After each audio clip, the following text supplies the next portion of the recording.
Jangen itten majjere mo janga hande no ani. Kori jangen itten majjere mo janga hande no ani. Toroɗen Allah yo fewnu en e laawol ɓemɓe o nemini. Toroɗen Allah yo fewnu en e laawol ɓemɓe o nemi. Allahu akbar,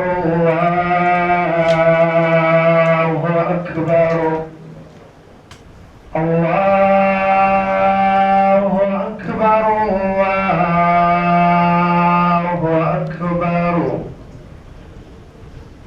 Ashhadu an la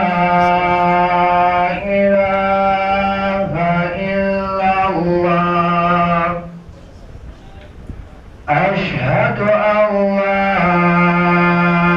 ilaha illallah.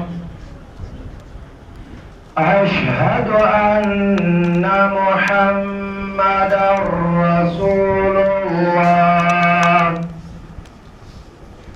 Ashhadu anna Muhammadar Rasulullah. Hayya 'alas salah.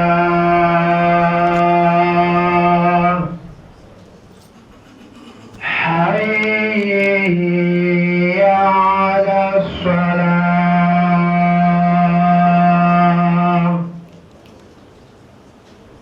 Hayya 'alal falah.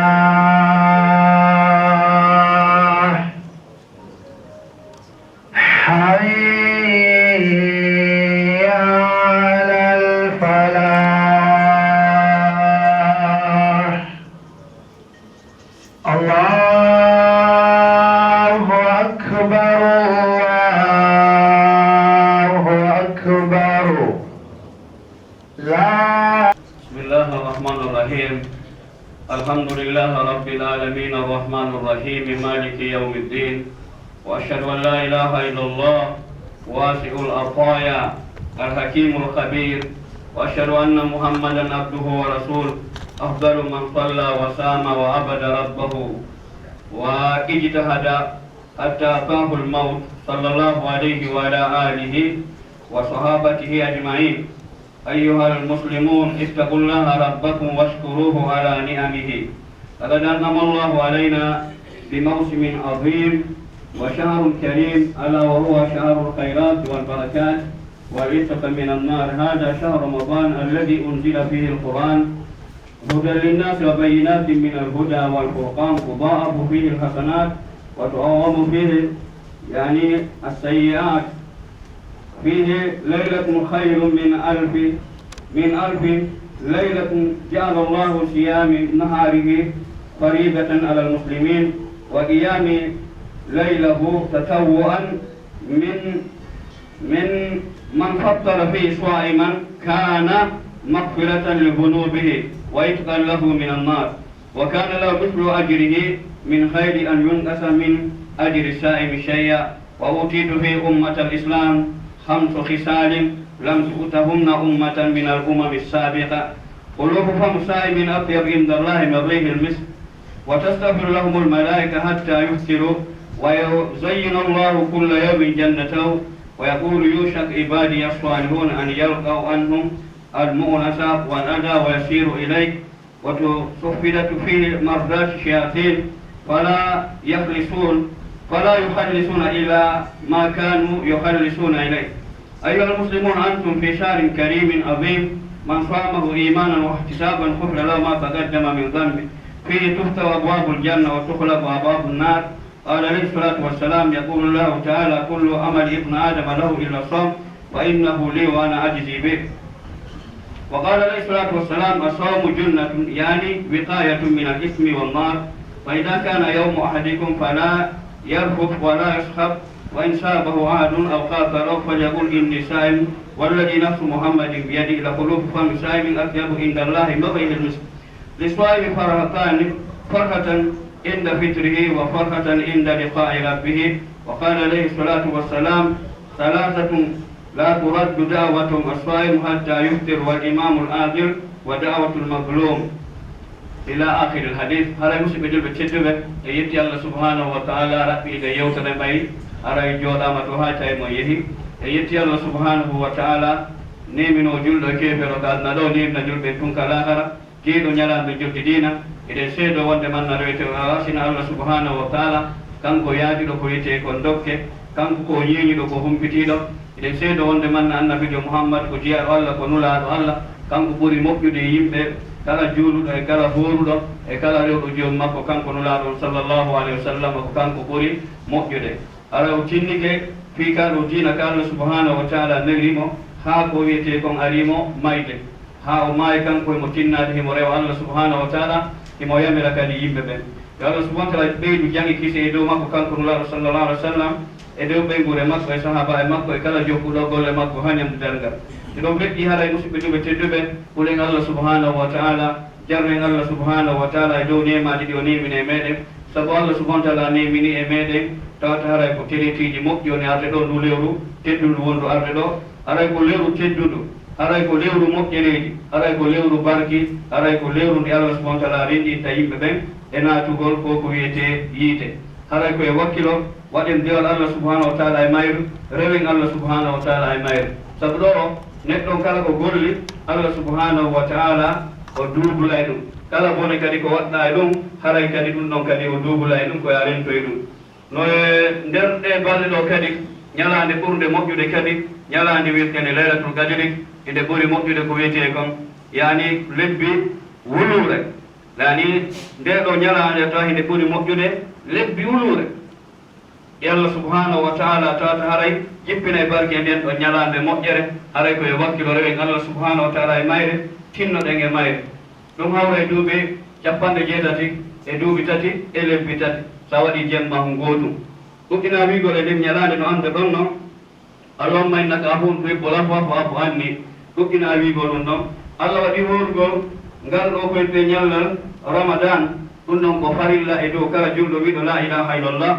e daragol e mum jemma wala ko wiyete kon ko tawu wano naafilaji e kala ko wiyete ko moƴƴeri kala humtinɗo horuɗo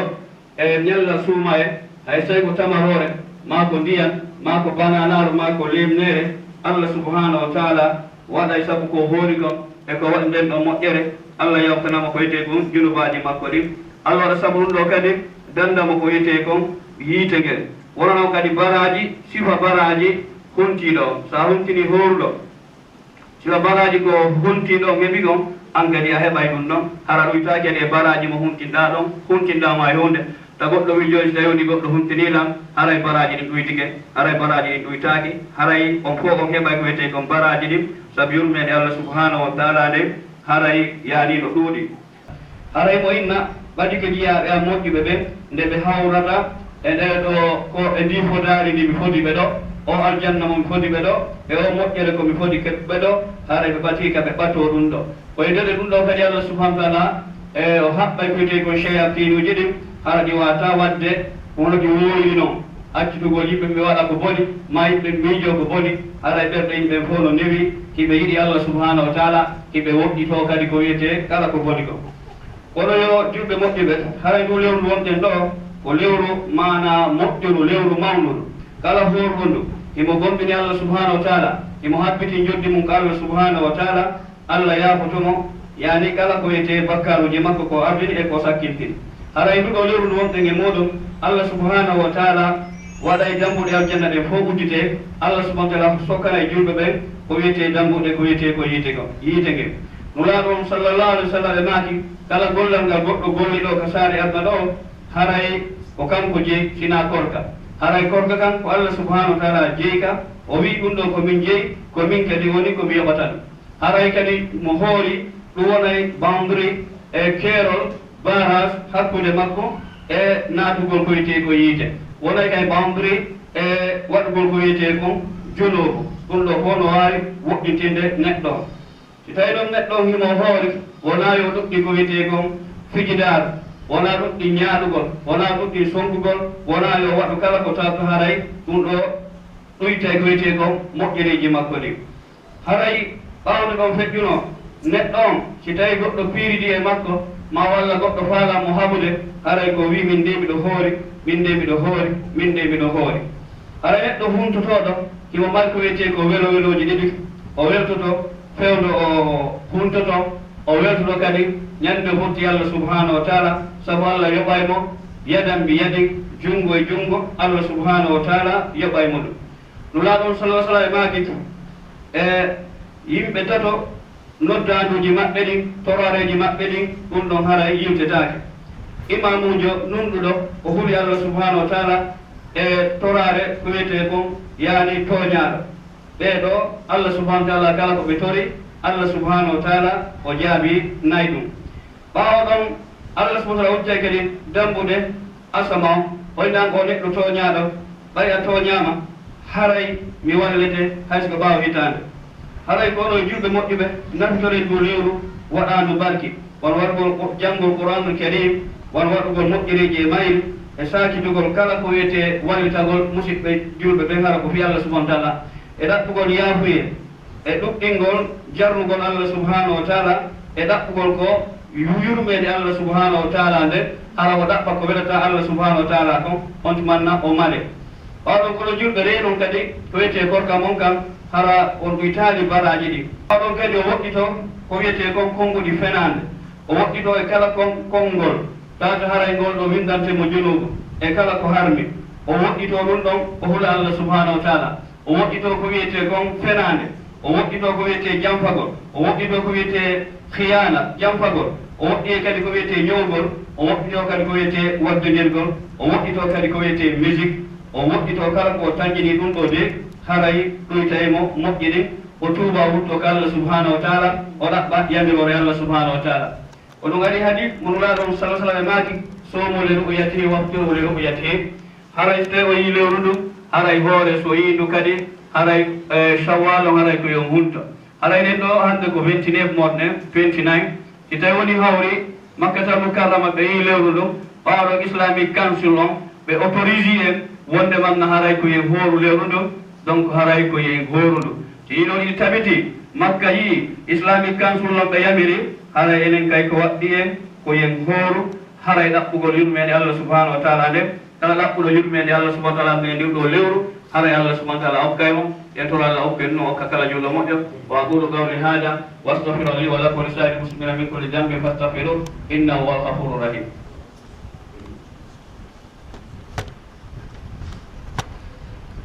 بسم الله الرحمن الرحيم يقول جل وعلا إنما يأمر مساجد الله من آمن بالله واليوم الآخر وقام الصلاة وآتى الزكاة ولم يخش إلا الله وعسى أولئك أن يكونوا من المهتدين وقد حث النبي صلى الله عليه وسلم على بناء المساجد وقال من بنى مسجدا يبتغي به وجه الله بنى الله له بيتا في الجنة رواه البخاري ومسلم وغيرهما وقال صلى الله عليه وسلم من بنى لله مسجدا يذكر فيه بنى الله له بيتا في الجنة رواه ابن ماجه وابن حبان في صحيحه ولما قدم النبي صلى الله عليه وسلم المدينة مهاجرا كان أول عمل قام به بناء المسجد مما يدل على أهمية المساجد ومكانتها في الإسلام فهي بيوت الله ومأوى ملائكته ومهابط رحمته ودور عبادته وملتقى عباده المؤمنين لا تبنى لأجل المباهى والزينة وقال صلى الله عليه وسلم أفضل البلاد إلى الله جل وعلا مساجدها e haray musidɓe juɓe tedduɓe haray ko daroto wurdita ko ko wiyete nde ɗo julirde Allah subhanahu wa taala ko gonɗinɗo Allah subhanahu wa taala o gonɗini kadi ñalande ko wiyete gon sakkitede o dari kadi o itti zakka makko on ɓawɗon kadi o totta ko wiyete kon farillaji julde ɗin mana o totta waɗutu julde ɗin fana ala sara futuro gueeƴe suufa o jokka ko Allah subhanahu wa taala yamiri kon haray ɓeɗo ko ɓeɗo woni yimɓe maraɓe ko ɓeɗo woni yimɓe aljanna e tora Allah subhanahu wa taala yimɓe aljanna ɓawɗon kanko nulaɗon sallllahu alayhi wa sallam o suusini yimɓe ɓen o renɗiniri yimɓe ɓen mahugol ko ko wiyete juulirde kala mahol juulirde hara ko fi Allah o mahiri de wona fi mantore wona fi yiingo Allah subhanahu wa taala mahanaymo sabu ɗum ko suudu ko aljanna haray nulaɗon sallah alih sallam ɓe maaki kala maholu juulirde indi Allah subhanahu wa taala o jante toon Allah no rewe toon Allah mahanaymo ko wiyete kon suudu ka aljanna sabu nulaaɗo on sallllahu alayhi wa sallam ɓay ɓe hewti ko wiyete ko Madina ɓe wi Makkatal Mukarrama ɓe seedike Madina gollal ngal ɓe adi gollude ngal haray ko mahugol ko wiyete kon juulirde ɗum ɗo no tindina e dow important e ko moƴƴi e mahugol ko wiyete kon juulirde ka islam haray juulirde ɗum ko cuuɗi Allah subhanahu wa ta'ala wa anna almasajida lillahi aray malaika ɓen kadi haray no jippo e ɗeɗo juulirdaji ara ƴetta baraji ko yimɓe ɓen woni rewde kon yaha randoya ko Allah subhanahu wa ta'ala ara yurmede Allah kay no jippo toon jiyaɓe Allah ɓe gamɓe kadi hiɓe fotta toon ɓe andodira ɓe yurmodira si tawi woni heeɓiɓe moƴƴere ɓe fof ɓe wallidira si tawi kadi heeɓiɓe ko wiyete bone ɓe fof kadi ɓe wallidira sabu sa yahta ka juulirde a heɓata ɗum hara juulirdaji ɗi ɗi mahirtake saabu mantodira ma walla cuɗingol ma walla fotingol juulirdaji ɗin kadi e gandu haray toon tuttetake nder toon tuunitake nder toon saltimtake nder toon haray ɓawɗon kadi yeytitake kadi ko majji kanir juulirde toon ɗum ɗon fof kadi yimɓe ko rentoye ɗum yeyeta kadi ka nder juulirde toon hay soye téléphone soodita kadi ka nder juulirde toon haray ko neɗɗon ko yo rentoye ɗum ɗo ɓawɗon binawol masajid sadaqatum jariyat ko hasanatum daimat haray toujours mahugol juulirde ko sadakaji ilayɗi kommano cangol ni e moƴƴereji duumiɗe ɗum noon haray o tawa e ɗum ko hawrata e julɗo ɓay haray tawi mo yeehi e so maayi ɓawde o maayno immorde golle makko ko golle makko ɗe o golli ɓawo nde o mayno ala mana o golla ɗo e o mayde nden ɗon moƴƴere no tawa e ɗum gandal ngal o janni o saakidi no tawa e ɗum ɓiɗɗo moƴƴo no tawa e ɗum kadi kaamilude nde o acci no tawa ɗum kadi juulude nde o acci no tawa e ɗum kadi suudu ndi o waɗani ibnu sabik no tawa e ɗum kadi caangol mo tawto haray o ilini o wiyete awaynen buumol ma walla forage ma walla koloyru ɗum ɗo fof nafa e mo immorde e jawdi ko marno kon ɗiɗo fof wawa hewtitade mo ɓaw nde o maayino amma noon si tawni goɗɗo accaali e ɗi piiji jantaɗi ɗo hara jawle ko hedde henditi kon haray ɗum ɗon ko ronoyde ɗum ɗum ɗon mo jarni juulirde Allah waɗanimo suudu ka jannara ɓe nganndi ko moƴƴere ɓe nganndi suddiɗo gooto ma walla gorko gooto tawi hari mo fittelu juulirde nulaaɗo nden sallllahu alayhi wa sallam o maayi ɓe ronki yewtude nulaaɗo on sallllahu alih wa sallam ɓe juulimo ɓe wattinoymo nulaaɗo maaki e holko kaarijo woni ɓenni omo maayino nulaaɗo maaki tindinilan konto gabru makko woni ɓe tindinimo ɓe tindini nulaaɗo on sallah sallam konto gabru o woni on tumanna nulaaɗo on sallllahu alih wa sallam du'animo nulaaɗo maaki har ɗi gabruji ɗi heewi niɓe sabu komi duwi ɗo kon Allah subahana taala jalbini ɗi ɓeɗo fof niɓe ɗen Allah subahana taala watti ko wiyete kon annora so neɗɗo on so fitti juulirde o heeɓi on ɗon martaba on no yimɗon on darnuɗon nde juulirde on no yimɗon on yoɓɗo kas pawa ko on no yimɗon on nokkuɗo yimɗon hurgoji a taway haray ɗiɗo moƴƴereji koye gueto waɗen ɗi ɗo e Allah subahanahu wa taala ƴettuden ko wiyete ko wonkinki nde tora ɓe joomaɓe laamuji ɗi yo ɓe eto ɓe waɗa ko wiyete kon ɗeɗo juulirdaji ɓe walla kadi juulirdaji ɗi ɓe walla yimɓe ɓen ɗo e o tigi o iwka laamu ɓa e o tigi ma o maayude haren toroɓe waɗa moƴƴere hara ɗum ɗo nafoyayɓe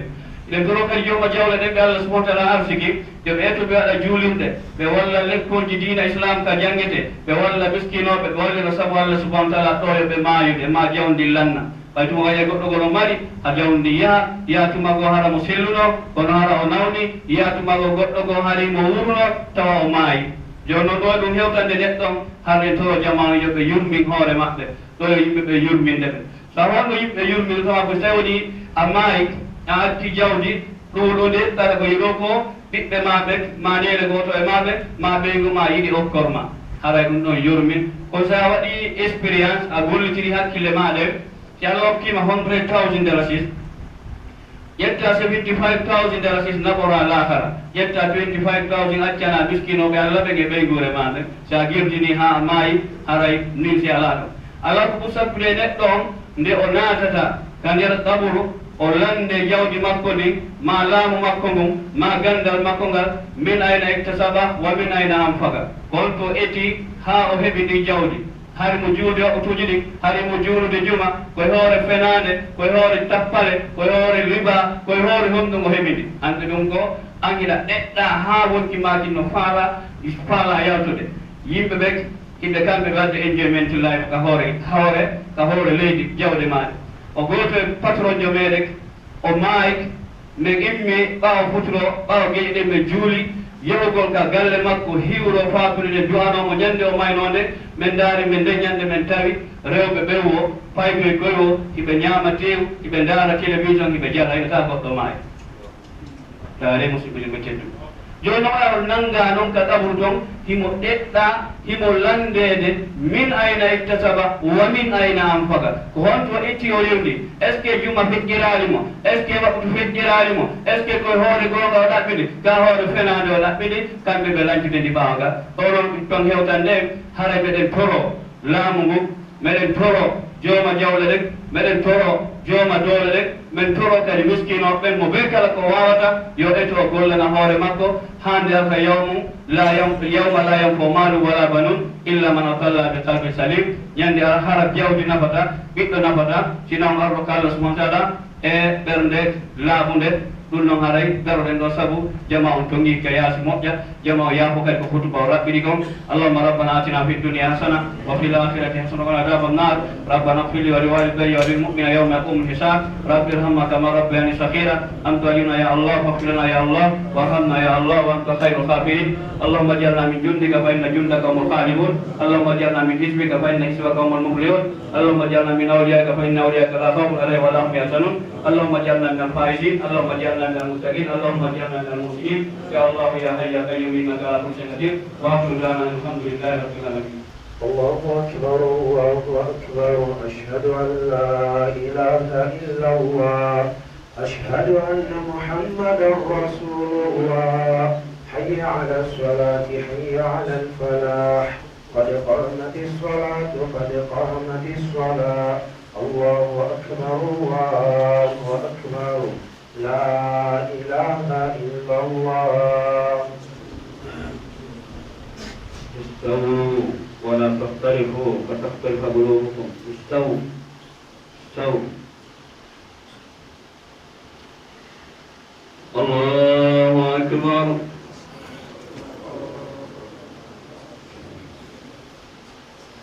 الحمد لله رب العالمين الرحمن الرحيم مالك يوم الدين إياك نعبد وإياك نستعين اهدنا الصراط المستقيم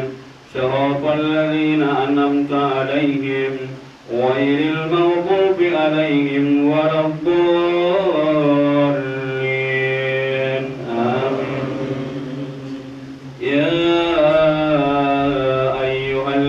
آمين كتب عليكم الصيام كما كتب على الذين من قبلكم لعلكم تتقون الله أكبر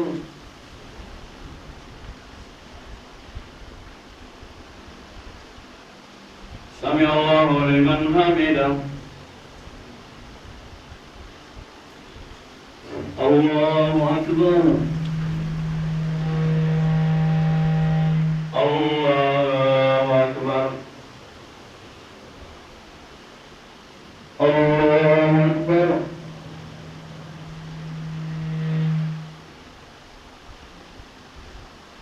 الله أكبر الحمد لله رب العالمين الرحمن الرحيم مالك يوم الدين إياك نعبد وإياك نستعين اهدنا الصراط المستقيم صراط الذين أنعمت عليهم غير المغضوب عليهم ولا الضالين آمين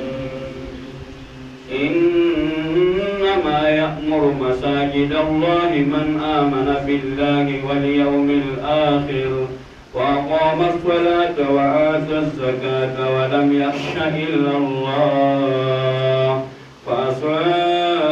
أولئك أن يكونوا من المهتدين الله أكبر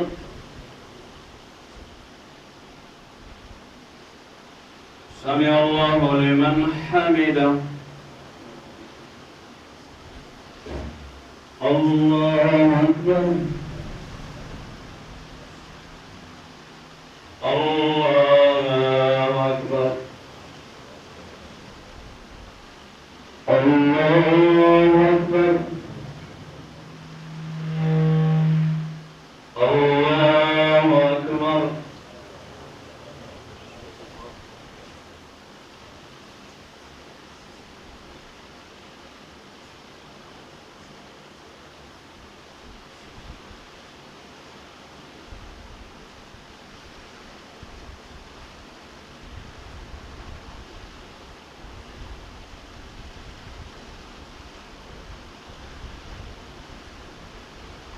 السلام عليكم ورحمة الله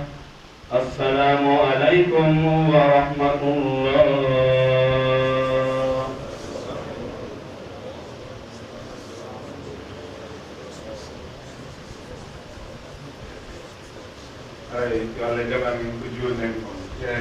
hande no ani fori jangen itten majjere mo janga hande no ani toroɗen Allah yo fewnu en e laawol ɓemɓe o nemini toroɗen Allah yo fewnu en e laawol ɓemɓe o nemi